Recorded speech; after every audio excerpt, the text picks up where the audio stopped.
Hello friends, मैं विनय कुमार सिंह आप सभी का स्वागत करता हूं अपने चैनल पर। आज हम अपने चारों ओर देखते हैं कि हर कोई ना कोई प्रॉब्लम फेस कर रहा है।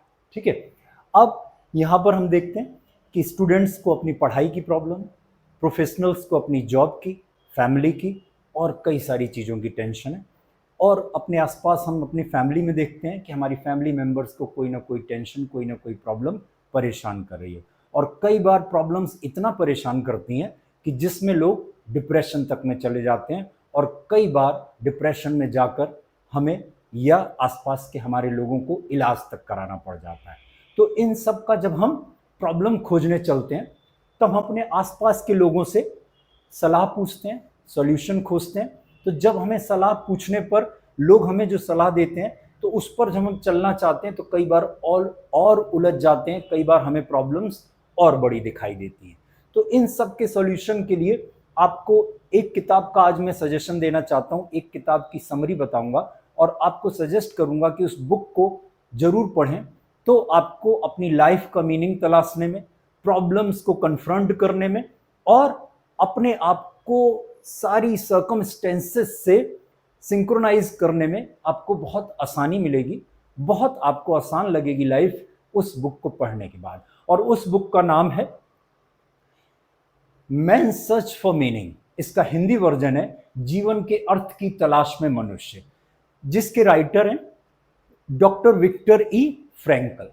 ये जर्मनी में साइकाइट्रिस्ट थे और 1939 में जर्मनी की नाजी सेना ने, हिटलर की नाजी सेना ने इनका घर, इनका क्लिनिक, सब कुछ इनसे छीनकर इनको और इनके सारे फैमिली मेंबर्स को कंसंट्रेशन कैंप्स में डाल दिया था। कंसंट्रेशन कैंप्स क्या हो, आप उनको गूगल कर सकते हैं, थोड़ा आइडिया मैं देना चाहूँगा। ये कंसंट्रेशन कैंप्स थे जिसमें जीव्स को रखा जाता था और उन्हें हद दर्जे के टॉर्चर किया जाता था। बहुत ज़्यादा उनको, इतनी ज़्यादा टॉर्चर किया जाता था कि कई बार लोग उन टॉर्चर से घबराकर मर जाना पसंद करते थे, जीने की उम्मीद छोड़ देते थे, जीने की आस छोड़ देते थे।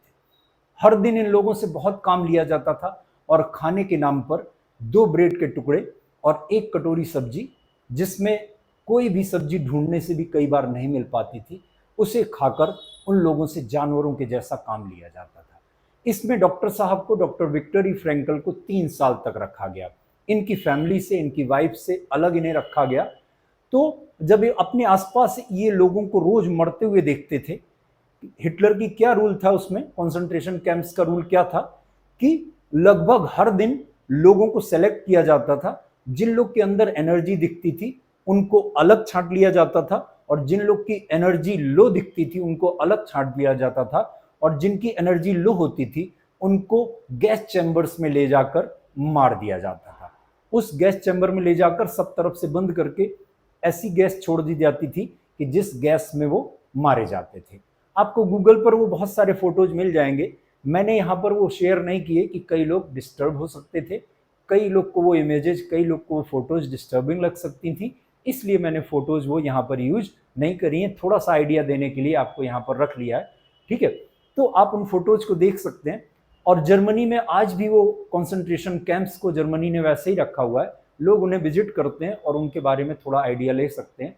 लोग जान कोई भी खुशी से नहीं देता, आप दीवारों पर देख सकते हैं फोटोज में कि वहां पर नाखून से खुरचने के निशान है, लोगों ने कैसे तड़प तड़प के जान दी हुई है। ऐसे माहौल में आप इमेजिन कर सकते हैं कि कोई बंदा कैसे जीने की आस रख सकता है, कैसे अपने जीने की उम्मीद को जिंदा रख सकता है।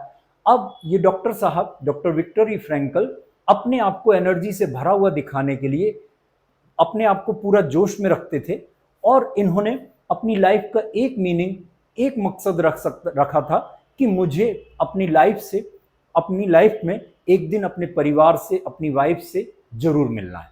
और इस एक मकसद ने उनको जिंदा रखा था और अपने आप को एनर्जी से भरा दिखाने के लिए ये कई बार शेव करते थे। किससे करते थे? बॉटल को तोड़कर कांच के टुकड़ों से। आप इमेजिन कर सकते हैं कि अगर कांच के टुकड़े से शेविंग की जाए तो कितना पेन होता होगा, लेकिन डॉक्टर साहब अपने आप को एनर्जी से भरा हुआ दिखाने के लिए उन कांच के टुकड़ों से भी शेव करते थे। और कई बार कंसंट्रेशन कैंप्स में जो इनके आसपास के साथी लोग थे वो लोग उन टॉर्चर से घबराकर, उन टॉर्चर से मेंटली डिस्टर्ब्ड होकर अपनी जान देना पसंद करते थे। लेकिन इन्होंने अपनी लाइफ का एक मकसद रखा हुआ था, जैसा कि मैं आपको बता चुका हूं।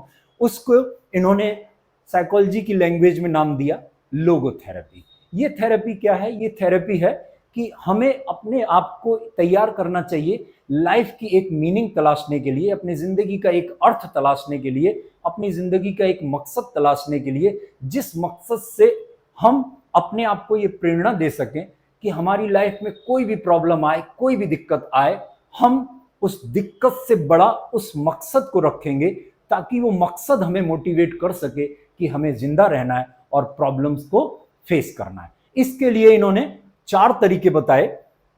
पहला, इन्होंने जो चार तरीके बताए, 4 ways are there to find meaning. अब पहला है इसमें सिंक्रोनिसिटी। अब सिंक्रोनिसिटी क्या है? जब हम सिंक्रोनाइज करते हैं, जो हमारे साथ कोई इंसिडेंसेज होते हैं उनके साथ तारतम्य बिठाते हैं और उसमें कुछ मीनिंग तलाशते हैं कि जो हमारे साथ हो रहा है वो उसको अभी कुछ अच्छा नहीं लग रहा, लेकिन आफ्टर सम टाइम इसका रिजल्ट अच्छा ही होगा। जब हम इस सोच के साथ चीजों को फेस करते हैं, प्रॉब्लम्स को फेस करते हैं, तब हमको एक मीनिंग तलाशने में मदद मिलती है। Second way is meaningful work. जब हम अपने आप को एंगेज कर लेते हैं, जब हम अपने आप को बिजी कर लेते हैं कुछ ऐसे काम में जिसका हम अब मीनिंगफुल कह सकते हैं, जिसको हम अपनी जिंदगी के लिए कुछ अर्थ दे सकते हैं, जिसमें हम पा सकते हैं कि इस काम में बिजी होने के बाद हमें प्रॉब्लम्स का असर कोई भी हमको नेगेटिव की तरफ, नेगेटिविटी की तरफ नहीं ले जाएगा, तो वो चीज हमें तैयार करती है अपने जीवन का मकसद, अपने जीवन का मीनिंग तलाशने में। Third step is love. जब हम जिन लोगों से प्रेम करते हैं या जो लोग हमें प्रेम करते हैं, वो फैमिली मेंबर्स हो सकते हैं, हमारे फ्रेंड्स हो सकते हैं, हमारे नेबर्स हो सकते हैं, हमारे रिलेटिव्स हो सकते हैं, और कोई भी ऐसे लोग कि जो भी हमारी जिंदगी में एक पोजीशन रखते हैं, जो भी जिंदगी में हमारी एक मीनिंग रखते हैं। जब हम प्रॉब्लम्स को कन्फ्रंट कर रहे होते हैं, तब उस टाइम में अगर हम उस प्रेम को याद रखते हैं कि जो लोगों से, हमारे अपनों से हमें प्रेम मिल रहा है और जो हमारे अपने हैं उन्हें जो प्रेम देना है, तो वो प्रेम हमें मोटिवेट करता है कि हम अपने आप को प्रॉब्लम से बड़ा अपनी जिंदगी के मकसद को रखते हैं। वो प्रेम हमें मोटिवेट करता है कि हम प्रॉब्लम से बड़े हैं, हमारे जो हालात हैं उससे बड़ा हमारा प्रेम है, जो हमें मोटिवेट करता है कि हम अपने आप को प्रॉब्लम से परे ले जा सकते हैं। And the fourth one is confronting suffering. जो दर्द, जो पेन, जो कष्ट, जो तकलीफ हमें मिल रही है, अगर हम उनको मजबूती से सामना करते हैं और अपने दिमाग में उस मीनिंग को रखकर करते हैं कि जिस मीनिंग को हमने तलाश लिया है, जिस मकसद को हमने तलाश लिया है। जैसे मैं एक छोटा सा एग्जांपल दूंगा, कोई स्टूडेंट अगर किसी एग्जाम में फेल हो गया है, अब फेल होने के बाद एक तो वो उस प्रॉब्लम से परेशान हो सकता है कि मैं फेल हो गया, मेरी जिंदगी का मीनिंग क्या है, अब मेरे पास कोई मीनिंग नहीं बचा, मैं फेल हो गया हूं, आगे कुछ नहीं कर पाऊंगा। तब फिर उसको नेगेटिविटी घेरेगी, उसको डिप्रेशन घेरेगा, उसको चिंताएं घेरेंगी, उसको प्रेशर घेरेंगे, और वहां पर उसने ये ठान लिया कि मैं फेल ही हुआ हूं। फेल हुआ हूं किसमें? अपने करियर में, लाइफ में नहीं। करियर अलग चीज है और लाइफ अलग चीज है। हमारे करियर में जो हमारे एग्जाम्स हैं वो अलग हैं और लाइफ के जो एग्जाम्स हैं वो अलग हैं। अब करियर जिंदगी का एक हिस्सा है, एग्जाम जिंदगी का एक हिस्सा है, जिंदगी नहीं है।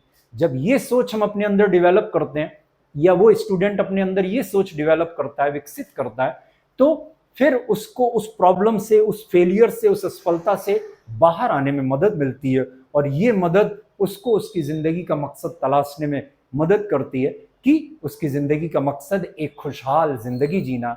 हमारी, आपकी जिंदगी का भी मकसद ये होना चाहिए कि हम सबसे पहला अपनी जिंदगी का अर्थ तलाश करें कि हमें अपने लिए भी जीना है और हमारे अपनों के लिए भी जीना है, हमें खुद भी खुशी से जीना है और अपने आसपास के लोगों को भी खुशी देते हुए जीना है। जब इस मकसद को हम रख सकते हैं, पहला मकसद हमारा ये होना चाहिए कि हमें खुशी अपने लिए तलाशनी है और अपनों के लिए तलाशनी है। दूसरा मकसद जिंदगी का कोई भी बड़ा मकसद हो सकता है, जैसे कलाम साहब को मकसद मिला था जॉब में रिजेक्ट होने के बाद कि उनके लिए जिंदगी कुछ और तलाश रही है, उनके लिए ईश्वर ने, परमात्मा ने कुछ और सोचा हुआ है। तो फिर जब हम कुछ भी सेटबैक से, प्रॉब्लम से फेस करते हैं या प्रॉब्लम से घिर जाते हैं, तो फिर हमें एक जो हमारा मकसद होता है कि हमें अभी ये जिंदगी का मकसद मिला नहीं है, बड़ी जिंदगी, जो जिंदगी को बड़े तरीके से जीना है और एक मकसद के साथ जीना है, ताकि जब हम ये दुनिया छोड़ कर जाएं तो हमें ये पछतावा ना हो कि हमने अपनी जिंदगी को बेस्ट तरीके से नहीं जिया। तो आज के इस वीडियो से मैं आप सबको ये मैसेज देना चाहूंगा, उस बुक के रेफरेंस से ये मैसेज देना चाहूंगा कि अपनी जिंदगी का मकसद तलाशिए और उस मकसद से अपनी जिंदगी में छोटी छोटी खुशियां ढूंढिए, अपने आसपास के लोगों को खुशियां दीजिए, खुश रहिए, मस्त रहिए और प्रॉब्लम्स को खुद को परेशान करने मत दीजिए। तब देखिए आपके जिंदगी का लेवल क्या होगा। आई होप आज का वीडियो आपको अच्छा लगा होगा। इस बुक का, जिस बुक की समरी मैंने आपको थोड़े टाइम में देने की कोशिश की है, इस बुक को आप परचेज कर सकते हैं। इसका डिस्क्रिप्शन में हमने लिंक दिया हुआ है, अगर आप चाहें तो उसे परचेज करके पढ़ सकते हैं, लेकिन नहीं पढ़ना चाहें तो उसकी समरी लगभग मैंने इस वीडियो में बताने की कोशिश करी है। आई होप उसके बाद शायद आपको जरूरत ना रहे, फिर भी आप बुक का पूरा मजा लेंगे। जब आप बुक को पढ़ेंगे तो फिर आपको काफी कुछ आसानी मिलेगी और आपको ये जान पाएंगे कि कितनी बुरी से बुरी परिस्थितियों में रहने के बाद भी इंसान अपने अंदर जब एक चीज ठान लेता है, एक मकसद ठान लेता है, तो उसको बुरी से बुरी परिस्थितियां भी परेशान नहीं कर पाती। आई होप आज का वीडियो आपको पसंद आया होगा। ऐसे ही वीडियोज के लिए हमारे साथ जुड़े रहिए, लाइक कीजिए, शेयर कीजिए, सब्सक्राइब कीजिए और हमारे साथ जुड़े रहने के लिए थैंक यू सो मच। मिलते हैं जल्दी ही नेक्स्ट वीडियो में। Till then take care, goodbye and keep smiling. Thank you so much.